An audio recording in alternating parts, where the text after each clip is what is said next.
Fikile Mbalula says he doesn't know Brown Mogotsi. Says Mogotsi's ANC membership expired.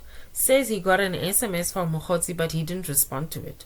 But today, Brown Mogotsi went on to the SAB and said, I'm still a member of the ANC. Only my branch can terminate my membership. He says he knows Mbalula. He even recalls a yacht incident, I think in January 8. And he's ready to testify at the Madlanga Commission. Welcome to In Layman's Terms. Member of the ANC. It took me time to go to the records. I went to the branch, even the province. He's not a member of the ANC. He's just going up and down, perambulating among leaders and his proximity. He's not a member. The things that he does and he's proclaimed to have done, he's doing them on his own. I think the cock is about to crow. You know, in the Bible, when Peter denied Jesus 3 times, the cock crowed. That's what's about to happen. The next time Fikile Mbalula appears on mainstream media denying Brown Mogotsi, the cock will crow.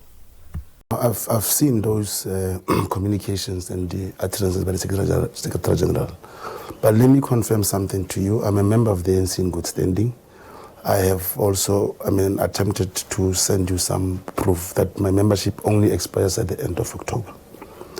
But it is not the Secretary General who has the power to do that. My branch, which I have communicated with, and they are aware that my membership only expires at the end of October. One thing is very clear to me. This guy, he's not hiding. He's prepared. He's mentioning Section 204, immunity in the exchange of evidence. He's invoking the Audi Atem Patem rule, which means let the other side also be heard. One thing is very clear to me. This guy, he consulted somebody. He consulted an attorney, which is surprising to us because we do not see it in these figures of high authority. These people who've always been accused of being involved in shady deals, most of them will run to mainstream media unprepared. But this guy is doing something very different. This guy is doing something that we have not seen before. Remember when Kenny Kunena was found at Katiso Molefe's home? He went straight to the media and went and touched this, touched that, and confirmed that he works at work. This guy, on the other hand, we're seeing a very different strategy. We're seeing a prepared man. We're seeing a person, in fact, who held and conducted the interview. He was leading this interview. In fact, I would have liked to see the likes of Mkolisi from the SABC or even Simpiwe leading this interview. I think even Naledi from Newsroom Africa would have done a better job. I think they underestimated this guy and they sent, with all due respect to the journalist, but I don't know who this journalist is. With all due respect to them, but I think they underestimated Brown Mogotsi and they didn't think this guy would be prepared. This guy is most definitely speaking to an attorney. He was sure of what it is that he was saying. He was very prepared, and he even still continues to say that he's very much prepared to appear at the Madlanga Commission. Let's hear what he has to say. I've seen those communications and the utterances by the Secretary General. But let me confirm something to you. I'm a member of the ANC in good standing. I have also, attempted to send you some proof that my membership only expires at the end of October.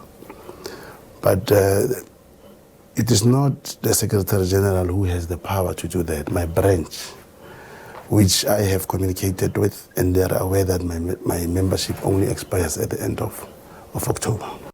Tomorrow, South Africa wakes up to 3 major events. 3 threads in a story that's no longer just political. It's judicial, institutional, and deeply uncomfortable. The Madlanga Commission begins. The inquiry into political interference, organized crime, and the WhatsApp messages that shook the SAPS and the country. Kat Matlala is back in court appealing his bail denial.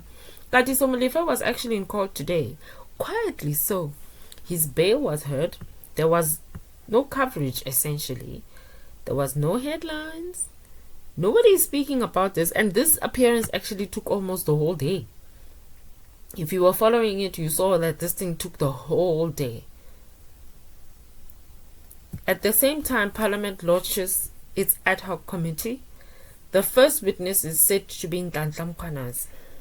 But here's the question. Will this committee confront the real rot, Or will it perform oversight while the real story unfolds in courtrooms and commission chambers? But when KT Molefe's bail appeal goes unreported, but Ket Matlala, we're going to see a whole lot of coverage. When the ANC distances itself from Brown Mogotsi, while Brown Mogotsi is prepared to come and testify at the Madlanga Commission, we're not just watching justice, we're watching choreography. You think the ANC is quiet. The ANC is definitely not quiet. The ANC is definitely maneuvering. The ANC is definitely working on getting consent. They're manufacturing your consent. They're trying to control the narrative. Fikile Mbalula is not just a guy who's randomly saying things without anyone knowing what it is that's going on. The ANC knows exactly what it is that they're trying to do. They're trying to manufacture your consent. I don't think they counted on this Brown Mogotsi guy coming out and bringing receipts. As I said, should somebody from the ANC come out now and deny Brown Mogotsi, we're going to listen to the cock crowing. I'll see you guys next time. It's about to be a very interesting week. Thanks for tuning in. Don't forget to click like and subscribe. Watch the silence between the lines. Stay curious and stay critical, and I'll see you guys next time. Thank you. Bye.